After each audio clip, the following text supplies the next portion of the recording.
Friends and comrades in Great Yarmouth and beyond, I am just looking at an article on Mother Jones by someone called Kiera Butler, and it's called God's Blank Check. Christian Zionists are pouring billions of dollars into Israeli extremism. Look at a little bit of it with me. I think especially I think you'll like the photograph at the beginning. It says it all. There you go. I like to think that that red cross is actually a cross of St. George, just under the tip of that there bomb-shaped pen. I like to think it is, because it would so tie up with so much of what's going on in this country, especially some of our right-wing white Christian denominations, especially the likes of those who are going to that church in Morecambe with the Reverend Murphy. That's right, the Reverend Brett Murphy, the Aussie in Morecambe. So, overall, what do you reckon as Christians?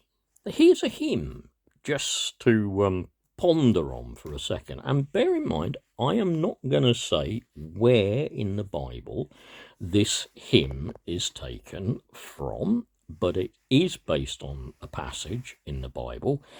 I'm probably thinking it's Old Testament, and I'm going to just try and sing it because it's a bit of an evangelical type hymn, and it's a bit of a heave ho and give it some gusto. Not that I have any objection to hymns that are heave ho and give it some gusto.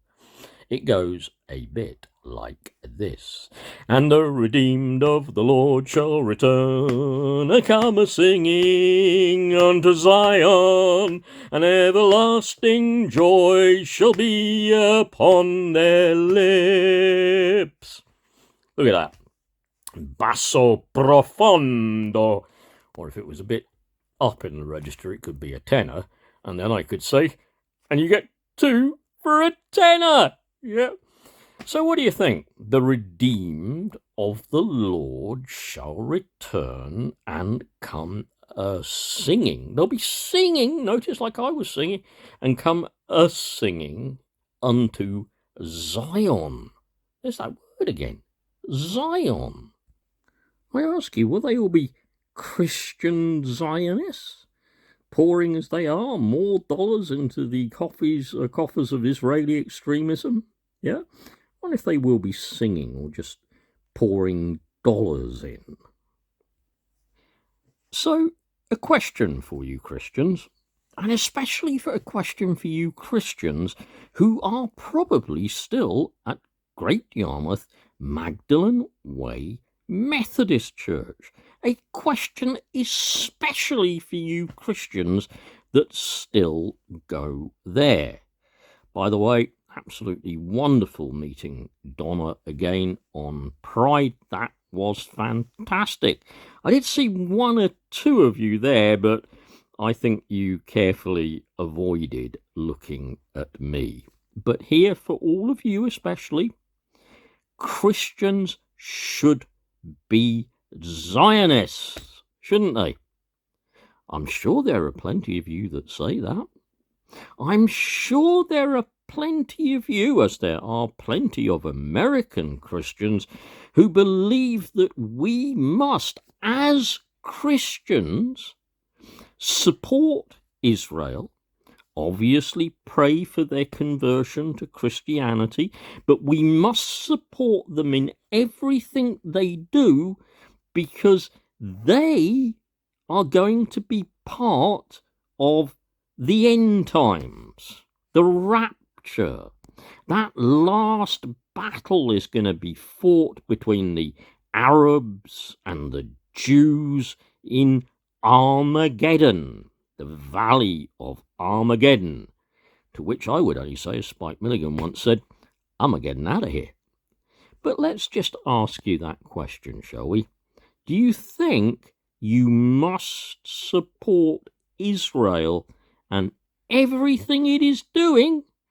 The genocide, the whole lot, the occupation occupation of a country for the last 70 plus years, must we as Christians support Israel?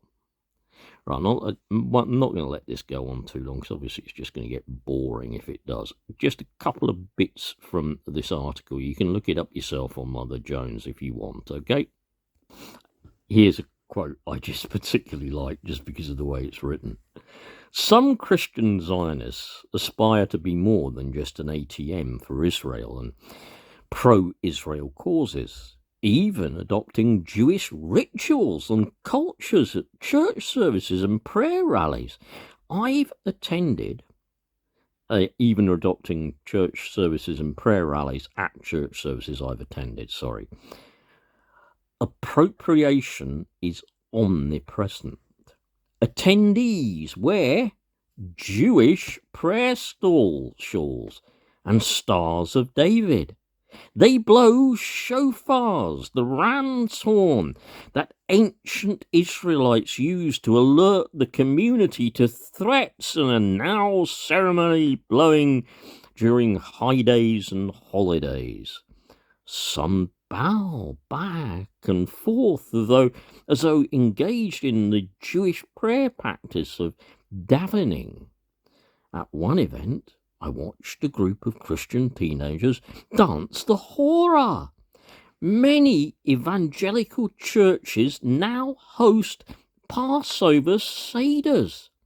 Some celebrate Rosh Hashanah and Yom Kippur.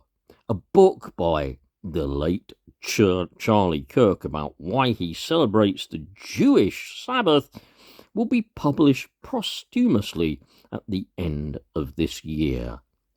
2 months ago, he hosted Eckstein on his show. So what do you say, Christians? Yep. What do you say? And by the way, this one also goes out, and I will name her. Might as well. It also goes out to the current vicar of Magway in Galston,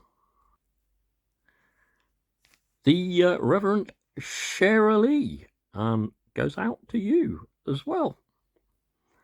If you are interested, keep up with my posts, and particularly if you are a Christian or you profess any kind of allegiance towards Christianity, any leaning towards it, even if, like me, you believe in and follow the teachings of Jesus Christ, please keep up with me, yeah?